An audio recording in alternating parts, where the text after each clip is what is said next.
ئێمە زۆر خۆشحاڵ بووین بە هاتنیە و شاندەی کەنەکە و لە درێژەی ئەو پەیوەندیی کە تا ئێستا بوومانەوە هاوکاریانە و هاوهەنگیانی کە بوومانە ئەمەش یەکێک لەو کۆبوونەوانە بوو کە بە بڕوای من زۆر ئیجابی بوو.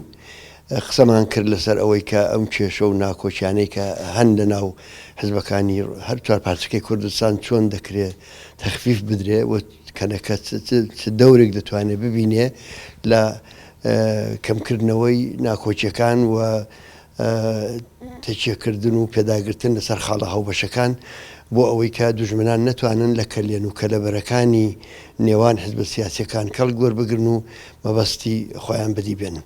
لە پێناوی ئەوەدا زۆر باش بوو، قسەی زۆر ئیجابی کرا. مامۆستا ئامادەی خۆی دەربڕی بۆ ئەوەی کە هەموو توانایەکانی کەنەکە بۆ پشتیوانی لە ڕۆژهەڵاتی کوردستان و لە خەباتی ڕۆژهەڵاتی کوردستان بەکار بێنێ و لەم بەرابەر ئەوەدا کە لە دەرەوەی وڵات و بە ئەندازەی پێویست هەوڵ نەدرا بۆەوەی کە لەم دەورێدا پشتیوانی بکرێت لە خەباتی و بەرخۆدانی ڕۆژهەڵات. مامۆستا فەرمووی کە ئەو کەم کوڕیانە تا ئەو جگای کە بە توانایی کەنەکە مەربوتە جوبران دەکەنەوە، ئەوان درێغیان نەکردووە لە هەنگری و پێشگیریکردن لە خەباتی خەڵکی ڕۆژهەڵات.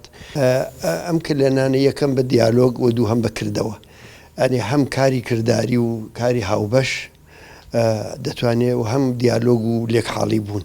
بەشێک لەوانە هەیە پەیوەندی هەیە بۆ باش لێکتر حاڵینین، بەشێکی لەوانە پەیوەندی هەیە بۆ کە دەبێت نیگەرانیەکان بڕێوێنەوە، دەبێت جۆرێک لەو خلافاتانە هەن لە مەیدانی کردەوەدا ئەتمادەکان بێنەوە سەرجی خۆی. بۆیە بە بڕوای من لەو دوو وارەدا ئێمە دەبێت کار بکەین. مەسەلەی کردداریش پەیوەندی هەیە بەوە کە چۆن خۆمان بە دنیا بناسێنین، چۆن لە میدیا کەڵی وەربگرین بۆ ئەوەی کە حەقانیەتی خۆمان نیشان بدەین، چۆن لە شەقام کەڵی وەربگرین بۆ ئەوەی کە هێز و توانای خۆمان نیشان بدەین.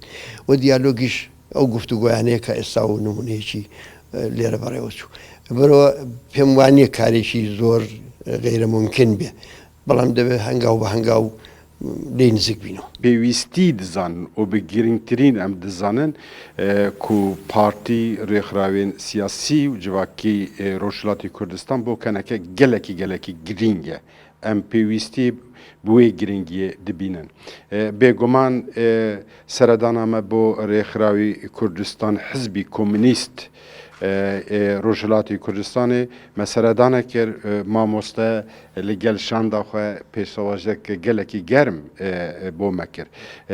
Bêşik li ser du babetên gelekî giring hem bi pêwîstî û hebûna rêxistinên partiyên layanên Rojhilatê Kurdistan di nava rêzî keneke de û di bin sîwanê keneke de em li ser vê mijarê hinekî şirove û guftûgo me kir û ya mijara din jî ji bo bihêzkirina kenekeke hîn xurttir û yek rêzî û yek dengiya bo pêkanîna استراتیژیک نتویی هەلوەست وەرگرتن لە هەمبەری گەف و تهدیدên بەرژەوەندیên لە هەر çarbەشên Kurdistanê de. Qenaeta min de şiroveyên me, hevdîtinên me bi gelekî şiwazekî îcabî encam da bi helwestên rêxrawî Kurdistan Hizbî Komünîst em gelekî şanazin û bêguman hin têbîniyên hevalan hebûn ew bo me cê giringiyê ku em wan têbîniya berbiçav bikin û em ê pêngaveke hîn xurtir li gel hevdû babêjin.